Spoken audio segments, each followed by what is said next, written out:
तारीख 2 अक्टूबर जितनी महात्मा गांधी और लाल बहादुर शास्त्री के जन्मदिन के लिए जानी जाती है, पिछले 7 सालों से उतनी ही दृश्यम के लिए भी जानी जाती है। 2 अक्टूबर को ट्राई डे है, ये भले कोई भूल जाए, लेकिन 2 और 3 अक्टूबर को विजय सलगांवकर की फैमिली पणजी में सत्संग सुनने गई थी। 2 अक्टूबर को विजय की फैमिली ने पाव भाजी खाई थी। 2 अक्टूबर को विजय की फैमिली ने फिल्म देखी थी।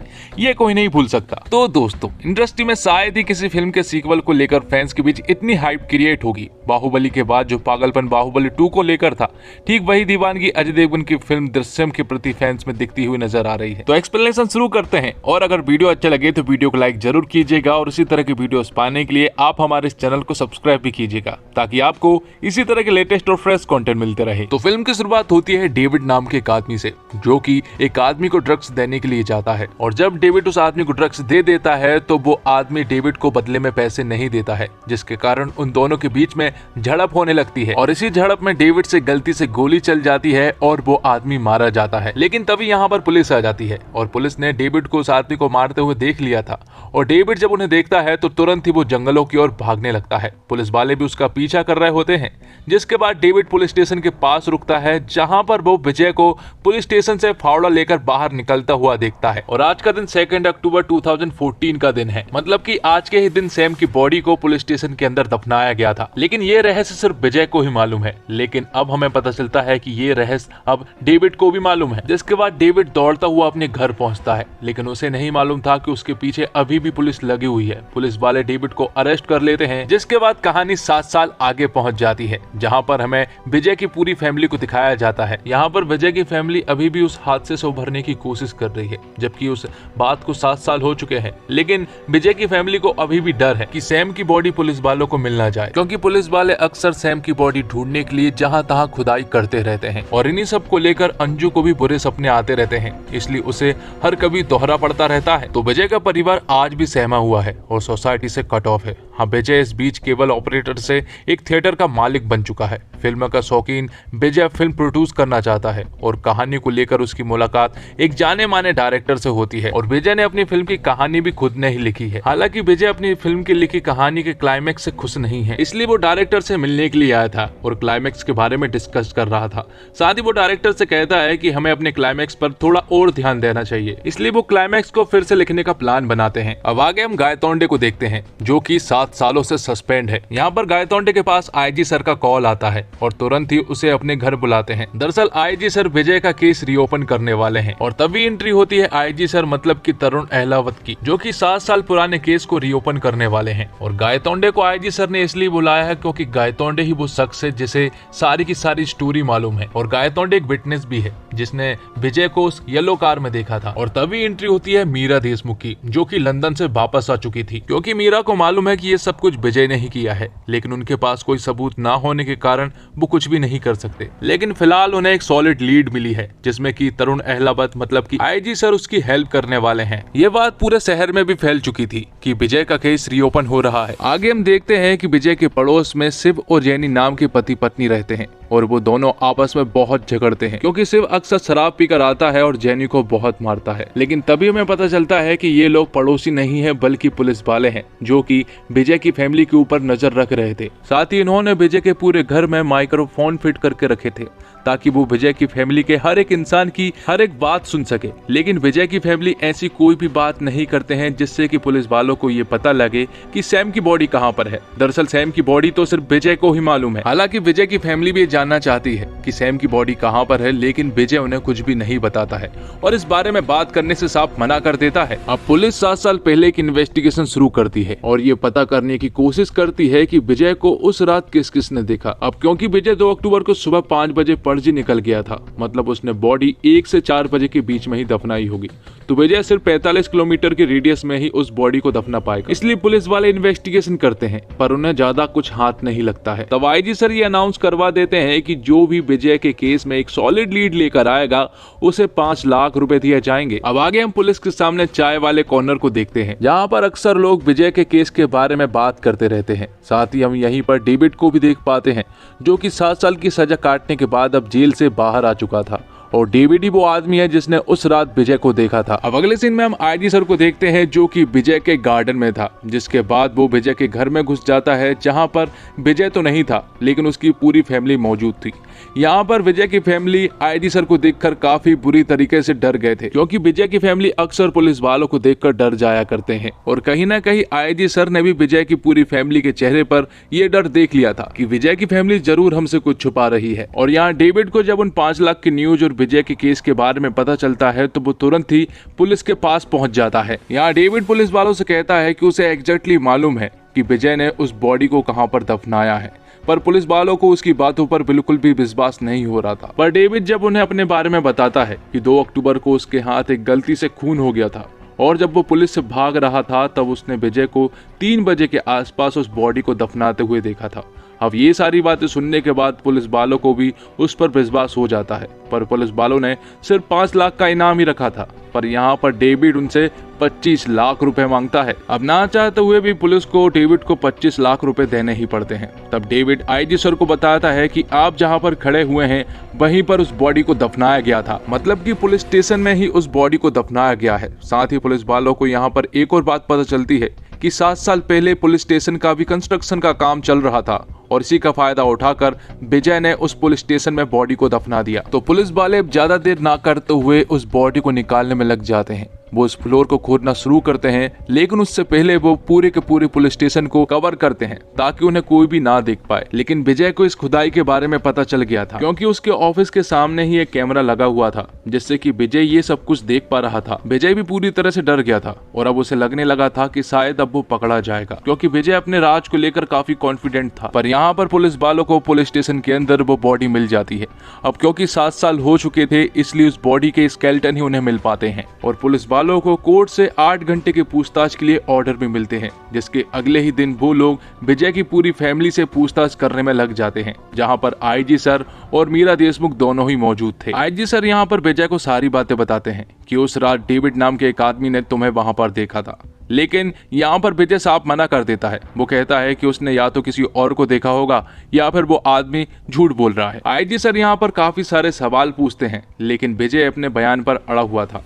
अब क्योंकि विजय नहीं मान रहा था इसलिए आईजी सर दूसरी तरह की तरकीब अपनाते हैं और वो लोग विजय की पूरी फैमिली को एक दूसरे कमरे में ले जाकर मारने लगते हैं। अब गायतोंडे विजय की फैमिली को मारना शुरू करता है और मीरा देशमुख भी यहाँ पर बैठी हुई थी। विजय उन्हें सामने वाले रूम से देख पा रहा था और जब वो उन्हें मार रहा था तो आईजी सर से वो उन्हें रोकने को कहता है, लेकिन आईजी सर यहाँ पर कुछ भी नहीं बोलते हैं, क्योंकि उन्हें मालूम है कि विजय का किस तरह से मुंह खुल सकता है और आखिर में आईजी सर की ही जीत होती है, क्योंकि विजय कह देता है कि वो सब कुछ बताने के लिए तैयार हो गया है। तब विजय का कन्फेशन रिकॉर्ड किया जाता है, जिसमें कि विजय उन्हें बताता है कि 2 अक्टूबर की रात को वो अपने ऑफिस में था, जहां पर वो शराब पी रहा था और शराब पीने के बाद जब वो अपने घर गया तो घर पर उसने देखा कि उसके घर का दरवाजा खुला हुआ है और जब वो अंदर घुसता है तो उसके ऊपर अचानक से किसी आदमी ने अटैक कर दिया। तब हमारे बीच झड़प होती है और इसी झड़प में एक सरिये से उसके सर पर वार हो गया, जिससे कि उसकी मौत हो गई। जिसके बाद वो बताता है कि जब उसने उस आदमी को मार दिया था तो उसने उसकी बॉडी को चुपचाप ही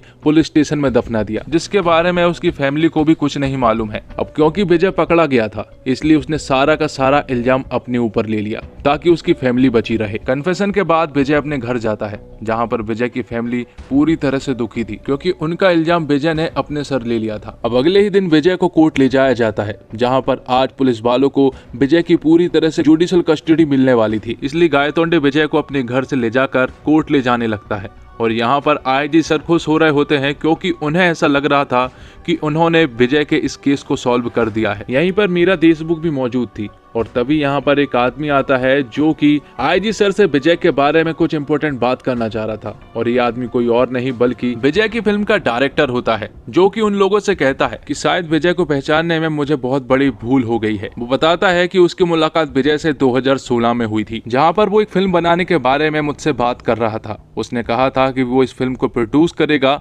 साथ ही इस फिल्म की स्टोरी भी लिखेगा। तब उन्होंने तय किया कि इस फिल्म की स्टोरी वो दोनों मिलकर लिखेंगे। फिल्म की स्टोरी ऑलमोस्ट कंप्लीट थी, लेकिन वो क्लाइमैक्स में जाकर अटक जाते हैं। सबसे पहले तो डायरेक्टर आईजी और मीरा को उनकी लिखी हुई स्टोरी सुनाता है, और दरअसल वो स्टोरी विजय की एक बायोपिक है। उन्होंने सैम के साथ जो भी किया और इस केस में जो कुछ भी हुआ वो सब कुछ विजय ने उस स्टोरी में लिखा था। और अब क्योंकि विजय को इस स्टोरी के कॉपीराइट का डर था, इसलिए उसने एक पुस्तक भी पब्लिश करवा दी थी, और डायरेक्टर उन्हें यही बातें बताने आया था कि वो बुक मेरे नाम से पब्लिश हुई है। अब आगे यहाँ पर डायरेक्टर कुछ बता पाता तभी गायतोंडे का आईजी सर के पास कॉल आता है और यहाँ पर उन्हें पता चलता है कि कोर्ट में बाजी पलट चुकी है। दरअसल जब कोर्ट में कन्फेशन चलाया जा रहा था और जब विजय से पूछा जाता कि क्या ये सच है, तो विजय ने साफ मना कर दिया था। विजय ने कोर्ट में बताया कि पुलिस वालों ने जोर जबरदस्ती करके ये कन्फेशन उसे रिकॉर्ड करवाया है। साथ ही विजय की वकील जज साहब से कहती है कि पुलिस वालों की ये सोची समझी चाल है, क्योंकि जो कुछ भी कन्फेस करवाया गया है वो सब कुछ एक नॉवल से उठाया गया है। और उसे पढ़ने के बाद जज साहब को भी विश्वास हो जाता है कि ये सब कुछ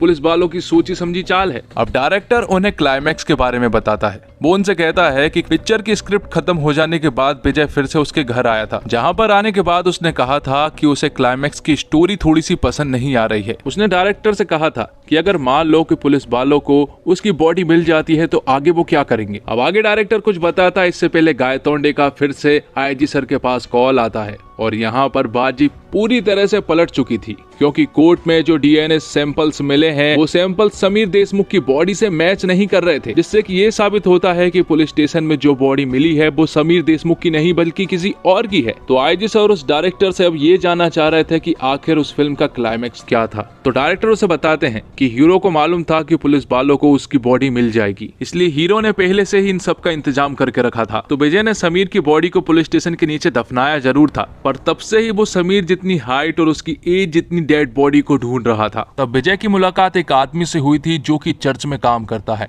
और उसी के बाजू में लोगों को दफनाया भी जाता है, और वहीं पर विजय की ये तलाश खत्म हुई थी। विजय ने उस चर्च वाले आदमी की पैसों से मदद की, जिसके बदले में उसने उस लड़के के स्केलेटन विजय को दे दिए। अब ये स्केलेटन सिर्फ बदलने थे और जहाँ पर डीएनए के स्केलेटन की रिपोर्ट चेक किए जाते हैं वो दिन में किए जाते हैं। तो विजय मौके का फायदा उठाकर समीर देशमुख के स्केलेटन को बदल देता है और समीर देशमुख के स्केलेटन को वो डिस्ट्रॉय भी कर देता है। तो विजय के खिलाफ अब कोई भी सबूत नहीं थे, इसलिए कोर्ट विजय को बाइज्जत बरी कर देती है और एक बार फिर से विजय की जीत होती है। तो दोस्तों, बॉलीवुड के लिए मुनाफे के लिहाज से यह साल उतना बेहतरीन नहीं रहा। इक्का दुक्के फिल्मों को अगर छोड़ दिया जाए तो ज्यादातर फिल्में बिग बजट और बड़ी स्टार कास्ट के बावजूद बॉक्स ऑफिस पर कोई खास असर नहीं कर पाई है। लेकिन वो कहते हैं ना, अंत भला तो सब भला। गुजरते इस साल में शायद दृश्यम 2 कोई कमाल कर दे। हालांकि क्रिटिक्स की ओर से तो इस फिल्म के लिए काफी बढ़िया रिव्यूज आ रहे हैं और दृश्यम को पसंद करने वालों को इस मूवी से काफी उम्मीदें हैं। ऐसे में बिना ज्यादा दिमाग लगाए जो इस सीक्वल को देखना चाहेंगे उनको इस मूवी में वाकई एक सच्ची थ्रिलर मूवी जैसा आनंद आने वाला है। लेकिन जो किसी ने लेखक और डायरेक्टर के बिछाए जाल में कमियां ढूंढने की कोशिश की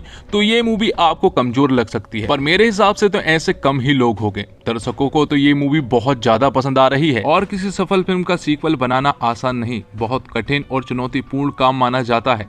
जब एक सफल ब्रांड को आगे ले जाना होता है तब पता होता है कि दर्शक पहली फिल्म के पात्रों से परिचित है, वह अपने दिमाग में कुछ खास बात रखकर सीक्वल देखने आते हैं। सबसे बड़ी समस्या यह होती है कि सीक्वल के समय पात्रों को सीमित दायरे में ही रखना होता है। पहली फिल्म में जो कैरेक्टर्स रहे हैं उससे अलग नहीं जा सकते। इस दायरे को रखकर कुछ नया लिखना काफी कठिन होता है। यही वजह है कि फिल्म के निर्देशक ने कई सालों तक दृश्यम फिल्म के सीक्वल बनाने के आइडिया का विरोध किया था, बस स्क्रिप्ट के इंतजार में थे जो पहली फिल्म के साथ न्याय कर सके। 7 साल बाद उनका इंतजार खत्म हुआ और फिल्म का फर्स्ट हाफ में कहानी को बिल्डअप करने में थोड़ा ज्यादा समय ले लिया गया है। कहानी सेकंड हाफ से भागती है और रोमांच को भी दुगना कर जाती है। फिल्म का आखिरी 1 घंटा फिल्म की जान है और क्लाइमैक्स फिल्म का एक अलग ही लेवल पर ले जाती है। विजय फिल्मों का शौकीन है और खुद को बचाने के लिए वह फिल्मों का ही सहारा लेता आया है। इस बार भी उसकी कहानी में फिल्म है, स्क्रीन प्ले में सब कुछ बढ़िया है। ऐसा भी नहीं है कुछ बात खटकती भी है, जैसे फॉरेंसिक डिपार्टमेंट में सीसीटीवी का ना होना। पुलिस जब विजय पर इतनी निगरानी रखी थी तो विजय का फॉरेंसिक डिपार्टमेंट के वॉचमैन की गहरी दोस्ती को कैसे नजरअंदाज कर गई। और डायरेक्टर ने अपना समय लेकर तसल्ली से इस फिल्म को बनाया है। शुरुआत कुछ मिनटों में उन्होंने किरदार को उभारने में लगाए, क्योंकि नए किरदार भी सीक्वल में शामिल किए गए हैं। विजय के परिवार की सोच को अच्छा दर्शाया गया है। उनके लिए सीन की बुनावट सुंदर तरीके से की गई है। कुछ पारिवारिक दृश्य दिल को छूते हैं, साथ ही सस्पेंस और थ्रिल को बनाए रखा है। जो डर विजय का परिवार महसूस करता है वो दर्शक भी महसूस करते हैं। लगता है कि अनहोनी हो सकती है। कुछ दृश्यों में तो इस तरह से चौंकाया गया है कि दर्शकों को मजा ही आ जाता है। फिल्म में हर बात को विस्तार से समझाया गया है, तर्क प्रस्तुत किए गए हैं। मसलन विजय ने अपराध तो किया है लेकिन सजा उसे भी मिल रही है। हीरो भाग्यशाली है तो उसका ये मतलब नहीं कि उसका दोष नहीं है। लेखक ने सभी बातों पर बात की है। ऐसा है तो क्यों है। कुछ घटनाक्रम है जो कि अविश्वसनीय लगते हैं। ट्विस्ट अनपेक्षित है जो मजा देते हैं। फिल्म में मनोरंजन भी भरपूर है, सस्पेंस बांध कर रखता है और आखिर के 20 मिनट तो ऐसे हैं कि आप पलक झपकने की हिम्मत भी नहीं कर सकते। निर्देशक ने प्रभावित किया है, उन्होंने दृश्यों को गहराई के साथ पेश किया है। कुछ लंबे दृश्य की कहानी में फिट नहीं लगते, लेकिन क्लाइमैक्स में पता चलता है कि कितने महत्वपूर्ण दृश्य थे। और अभिषेक पाठक के डायरेक्शन की बात करें तो उनके सामने पहले से एक नजीर थी, उन्होंने उसी को रियलाइजेशन फॉलो किया, पर इसके लिए अनुशासन चाहिए जो अभिषेक में दिखता है। उन्होंने बहुत सारा अपना इनपुट भी डाला है, चाहे वो तरुण का किरदार हो या फिर गोवा को दिखाने का उनका नजरिया। कुछ ऐसे शॉट भी हैं जो इस फिल्म को मास अपीलिंग बनाते हैं। साथ ही टेंशन बिल्डिंग बहुत कमाल है। एक सीन है जहां पर विजय को इन्वेस्टिगेट किया जा रहा है, उसी के पैरेलल दूसरे कमरे में उनकी फैमिली को टॉर्चर किया जा रहा है। सेक करता हुआ कैमरा और फर्स्ट फेस एडिटिंग इसमें 4 चांद लगा देते हैं। बात करें अजय देवगन की तो विजय के रोल में 1 नंबर एक्टर साबित हुए। मुझे पर्सनली उनके ऐसे ही रोल पसंद है जिनमें वो अंडरटोन रहकर किरदार निभाते हैं, चिल्लाते नहीं हैं, ओवर द टॉप एक्टिंग नहीं करते। दृश्य में जहां उन्होंने विजय को छोड़ा था वहीं से पकड़ लिया है। तब्बू इसमें एक पुलिस ऑफिसर नहीं बल्कि मां के रोल में है। एक कत्ल हुए जवान बेटे की मां की बेबसी गुस्से को उन्होंने बढ़िया ढंग से सामने रखा है। इंस्पेक्टर गायतोंडे के रोल में कमलेश सावंत और मीरा के पति के रोल में रजत कपूर ने रियलिस्टिक काम किया है। इनके अलावा अजय की डरी हुई पत्नी के रोल में श्रेया सरन और उनकी बेटी बनी इशिता दत्ता ने भी सही काम किया है। इस फिल्म में जो एक कलाकार अलग से निखर कर आया है और वो है अक्षय खन्ना। आईजी तरुण अहलावत के रोल में उन्होंने बहुत बेहतरीन काम किया है। उस किरदार के रवैये को उन्होंने बढ़िया निभाया है। इसे देखकर उनका आर्टिकल 375 में निभाया गया वकील का किरदार याद आ जाता है। मेकर्स के सामने मलयालम फिल्म का एक बढ़िया उदाहरण था, पर इस फिल्म ने उनकी नकल करके भी एक बेहतरीन प्रोडक्ट निकाला है। ज्यादा चीजें ओरिजिनल फिल्म में उठाई हैं और कुछ जोड़ा भी है। साथ ही आपको एक और बात बता दूं कि मलयालम के दृश्यम 3 का अनाउंसमेंट कर दिया गया है, जो कि जल्द ही बनकर तैयार होकर फ्लोर पर आएगी और उम्मीद है कि बॉलीवुड वाले इसका रीमेक जरूर बनाएंगे। तो क्या आप अजय देवगन को एक बार फिर से दृश्यम 3 में देखना पसंद करेंगे? कमेंट बॉक्स में जरूर बताएं। तो दोस्तों, उम्मीद करता हूँ आपको वीडियो पसंद आई होगी। वीडियो पसंद आई हो तो वीडियो को लाइक जरूर कीजिएगा और इसी तरह के वीडियोस पाने के लिए आप हमारे चैनल को सब्सक्राइब भी कीजिएगा, ताकि आपको इसी तरह के लेटेस्ट और फ्रेश कंटेंट मिलते रहे। धन्यवाद। जय हिंद, जय भारत, जय श्री राम।